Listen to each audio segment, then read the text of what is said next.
Hello students, the one more chapter we're going to start, that is wave optics. Optics basically that is a study of light, and in the previous chapter you studied that what is the ray nature of a light. In this chapter you're going to see how wave behaves as a wave. Wave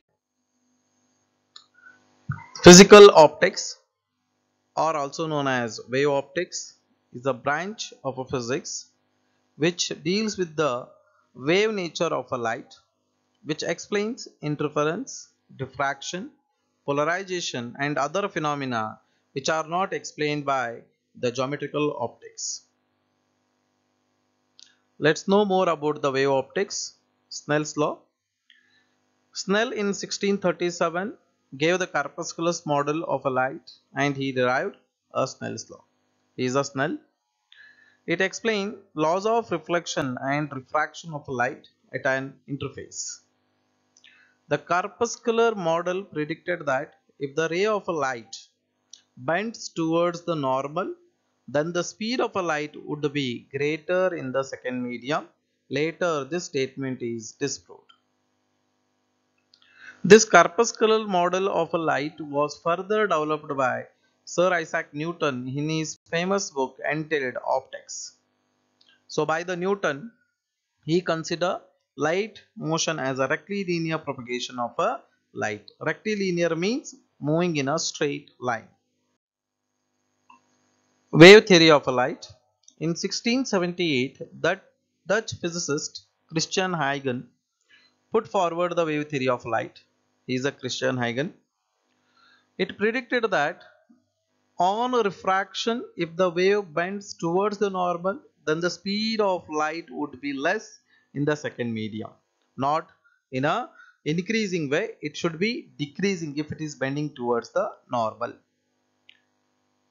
Thomas Young performed his famous interference experiment in 1801. It was firmly established that light is indeed a wave phenomena. Thomas Young is one of the students of the Christian Huygens. Electromagnetic theory of light. So in 1864, the Maxwell put forward his famous electromagnetic theory of light by giving the four important equations, that most important four equations you're going to learn in one of the chapters, that is electromagnetic wave. So he is a Maxwell. With the help of a mathematical equation, he predicted the existence of electromagnetic wave, which leads to the conclusion that light must be an electromagnetic wave. Thus, according to Maxwell, light waves are associated with changing electric and magnetic fields. Changing electric field produces a time and space varying magnetic field, and changing magnetic field produces a time and space varying electric field, vice versa. The changing electric and magnetic field result in the propagation of an electromagnetic wave or a light waves even in vacuum. See, since because of changing electric field, magnetic fields are changing. Magnetic field vector is changing. As magnetic field vector is changing, further it develops a changing electric field. So like this, whenever the electric field lines are generating, they are not intersecting, they are giving the pushing.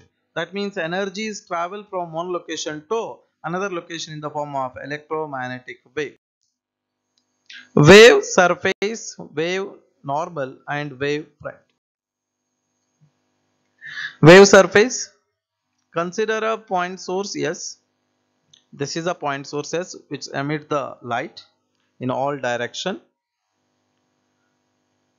If c is the speed of light in air, that is the velocity of light in air, each wave will cover a distance of c into t in a time t and will reach the surface of a sphere of radius ct. With the S, that is the source, as its center, such a surface is called as spherical wave surface. See, the S value here, S is called as a source. S we can consider as a source.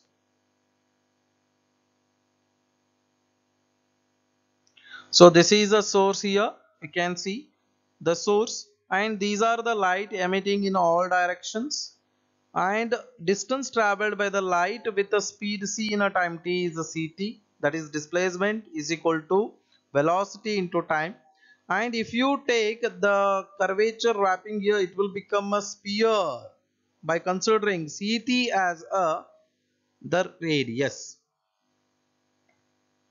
Okay, by comparing, see here, by connecting all these, you are getting a sphere, spherical wavefront. Wave normal. The perpendicular drawn at any point to the surface of the wavefront is called as wave normal. So if this is the wavefront, see here, this is the direction of propagation of light. This is called as the wave normal because always it makes with the surface angle 90°. It is shown the direction of propagation of light here. Wavefront, the locus of all the particles of the medium which are vibrating in the same phase are called as wavefront. For example, this is a point source. Yes, this is a point source, and these are the vibrations taking place in all directions. And these are the points we have taken. Join them like this. So this will become wavefront. And these are vibrating in the same phase. The locus of all the particles vibrating in the medium with a same phase, then they are called as a wavefront. See, when wrapping this one, all are moving with the same phase. If one moves up, all are moving up. One moves down, all are moving down. That is nothing but all are in a same phase. It is a surface of a constant phase, which is also known as wavefront. Types of a wavefronts. Spherical wavefront. It is formed by a point source at a small distance. This is a point source. Yes, and it emits the light in all directions. So traveling distance at the same time will remain same. That means it will become the radius. If you wrap this one and form the tangent here, it will become the spherical wavefront. So it is because locus of all such points which are equidistant from the point source S is a sphere. Next one, cylindrical wavefront. It is formed by a linear source at a finite distance. Linear source will be taking like this. So it emits the light in all directions, but horizontally all the points are emitting. So joining them, it will become the cylinder. So cylindrical wavefront is because of a linear source. It is because the locus of all such points which are equidistant from the linear source lie in all surface of the cylinder. Next one, plane wavefront. It is formed by the point source at a large distance. These are the direction of propagation of light. So one thing already we know, the wave plane is always perpendicular to the direction of propagation, and all are parallel means it will become a planar.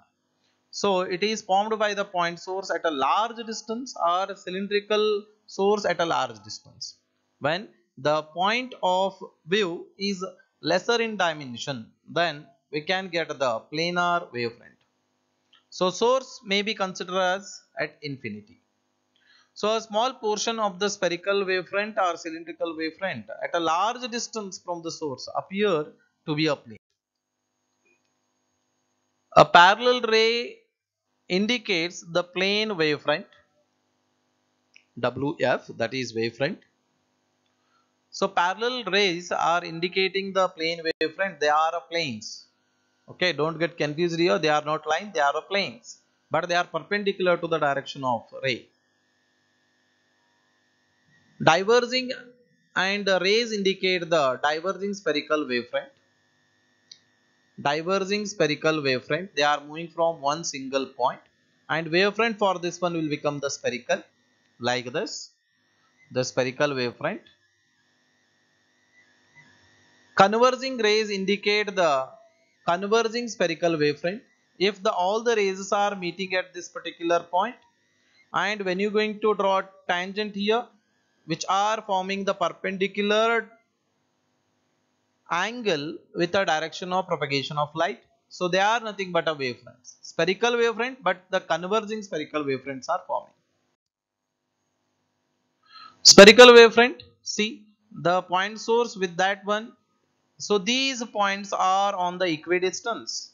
So we are wrapping it. So we are getting the wavefront, primary wavefront we can say. So each source here act as a secondary wave. See, all the rays are moving perpendicular to the wavefront. So if all the angles we check, this will become 90 degree. This is a wave normal which is moving perpendicular to the wavefront. So wave normal is directed radially outward. This is next one, plane wavefront. Every point on the wavefront act as a source for the secondary, and direction of propagation will be perpendicular to the wavefront like this. This is the wave normal which is moving perpendicular to the wavefront. Wave normal is directed parallel to each other. Huygens principle. Huygens principle, that is in 1678, the Huygens put forth the hypothesis for the constructing new wavefront. Each point of the wavefront is the source of the secondary disturbance, and the wavelets emerging from these points spreads out in all directions with the speed of a wave. These wavelets emerging from the wavefront are called as a secondary wavelets. And if we draw a common tangent to all these spheres, we obtain the new position of the wavefront at the later time. So this is the statement given by the Huygens. According to Huygens, each point of a wavefront is the source. Each point on the wavefront is a source, means any point you can take on the wavefront. They act as a source of a light and they emitting the light. So the wavelets emerging from these points spread out in all directions with the speed of wave. So these wavelets emerging from the wavefront are called as a secondary wavelets. And if you draw the common tangent to all these spheres, we obtain the new position of the wavefront at the later time. We will see here. The propagation of light in the medium means the propagation of wavefront.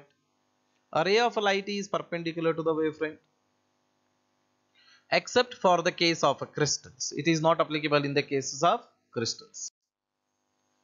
So consider a point source. Here we want to know what is the theory. Huygens principle tells here, this is a source emitting the light in all directions, and this is basically a primary wave which are coming here. This is a primary source.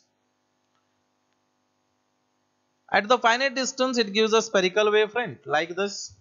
Already we know about how the spherical wavefront is coming, because distance from here and distance from here to this curvature point is having the same radius.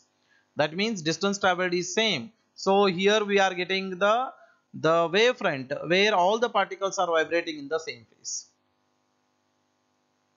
According to Huygens principle, every point of this wavefront act as a secondary wavelets. These points, whatever we have taken, these are act as a source for the secondary wavelets. They act as a source, secondary point sources, like this. Okay, so after this they are emitting the light in all directions like this with the same velocity. So these secondary point sources emit secondary waves which are effective only in the forward direction. If the final position of the waves are joined, we get a secondary wave surface. Like this, we are getting a wavelets. And by joining the common tangent, if the common surface of a tangency is drawn to the secondary wave surface, we get the new secondary wavefront like this. The first one is primary wavefront. This one is the primary wavefront, and the second one is called as a secondary wavefront. How we got? So after taking this as a sources, we are producing the spherical wavefront. Then joining the common tangent to those wavefronts, it will become a new wavefront. Okay, this is called as a secondary wavefront. Construction of a wavefront. Construction of a spherical wavefront. Consider a point source. So it emits the light in all directions. Let P dash be the primary spherical wavefront. This is a wave normal. Let A, B, C be any point on the wavefront which act as a secondary sources and emit secondary wavelets only in forward direction. If these secondary wavelets travel a distance of c into t, where c is the velocity of light in vacuum, into t is the time taken, where c is the velocity of light and t is the time. So they are traveling like this. C into t is the distance traveled by those waves. Then common surface of tangency to all the secondary wave surface gives us a location of a new wavefront q dash. That is like this. By common tangent is drawn, so we are getting a new wavefront. These are called as a secondary wavefront, where q dash is a new secondary wavefront. If we assume points A dash, B dash, C dash, A dash, B dash, C dash on the surface, we can similarly get the position of the next wavefront. We can expect a next wavefront here. By considering these as the sources, this is also giving the wavelets like this. Wavelets like this. By joining them, we are getting here the wavefront, new wavefront. That is a spherical wavefront again. Construction of a plane wavefront. Consider a point source of a light at a infinite distance, and the rays are coming for infinite distance will become parallel, and this will become the direction of propagation. We are calling this as a wave normal. Let P dash be the primary plane wavefront. So every point on the wavefront act as a source for the secondary wavelets. Here A, B, C be any point on this wavefront which act as a secondary source and emit secondary wavelets only in the forward direction. If these secondary wavelets travel a distance of c into t, where c is the velocity of light and t is the time taken by that one, and the velocity, if they are same, that is the distance traveled by the light in that particular time, it will remain same. So it emerges light in all directions. By creating the wavelets, common tangent is drawn. Common tangent is here q dash, which is act as a new wavefront. We are calling this as a secondary wavefront. If we assume the points A dash, B dash, C dash, they are act as the sources once again. New wavefront we can expect here by forming the wavelets surrounding this one. Reflection of a plane wave by a plane surface. Reflection of a plane wave by a plane surface, which is explained by the Huygens principle. Using the Huygens principle, wave theory of light show that the angle of incidence is equal to the angle of reflection in case of reflection of the plane wave by a plane surface. This is the question. So for that one, we are considering the plane wave AB, which incident at an angle of I. AB is nothing but it is a plane wavefront. See, this is the wavefront which falls on the mirror like this. If V is the representing the speed of the wave in the medium and tau representing the time taken by the wavefront to advance from the point B and C, like this, distance BC can be taken as a velocity V into time taken t, that is the distance traveled. In that time, this is also travel the same distance because both are moving in the same medium, right? One is incidenting, another one is reflecting. So here it is reflection taking place, here still incident is taking place. Okay. So when A is reached this point, B is still reaching. So after reaching this one, it will be reflected. So soon that it will be reflected here in the medium. In order to construct the reflected wavefront, a sphere of radius V into T is drawn from a point A. Okay. So here sphere, that is the curvature, and joining from C point you are getting the new wavefront. So AE is nothing but it is the radius distance which is taken equal to BC. Incident wavefront is this one, and this second one is reflected wavefront. Let C represent the tangent plane drawn from point C to this sphere. AE is equal to BC, AE is equal to BC as they are moving in the same medium. In a same medium, velocity will remain same. Okay, and AC is a common here. So triangle in these two cases, A, B and C. Second one, C, E and A both are similar. So here you can take a 90 degree. Here also you can take a 90 degree. Triangle AEC and BAC are congruent triangles. So I must be is equal to R. Similar triangles are there means here you can expect this is 90, this also 90. If this one is 30, this is also 30, like that. So we can expect the both I and R values are same here. So refraction of a plane waves using a Huygens principle. Refraction of a plane wave by Huygens principle, for that one we are considering two mediums, first one and second one, where xy representing the interface of this which separate two mediums 1 and 2. Let v1 be the velocity of the light in medium 1 and v2 be the velocity of light in medium 2. Consider a plane wavefront AB incident in a medium 1. So this is AB, this is a plane wavefront incidence on the medium 1 by making an angle I at the normal. According to Huygens principle, every point acts as a source for the secondary wavelets. So let the secondary wavelet from B strikes the surface xy at C in the time t. So after time t it will come and hits this one. So till then it will be traveling already inside the medium, second medium.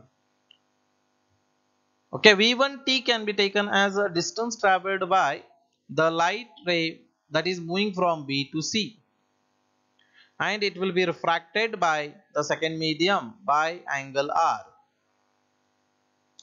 The secondary wavelets from A will travel a distance of C to T. V to T we can take because in the second medium velocities differ.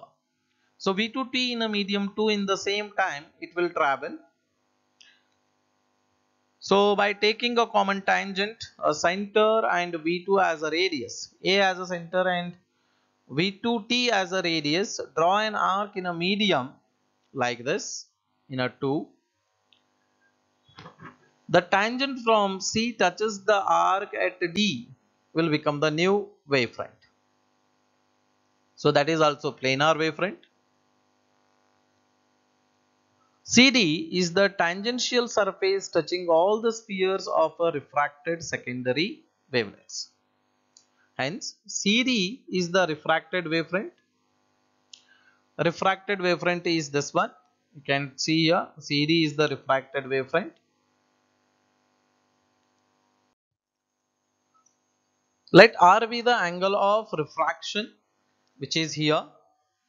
Angle of refraction is at the interface, we can see this is angle of refraction.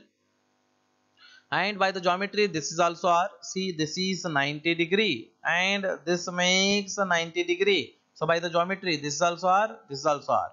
And by the geometry only, this is R means this is also R. Okay.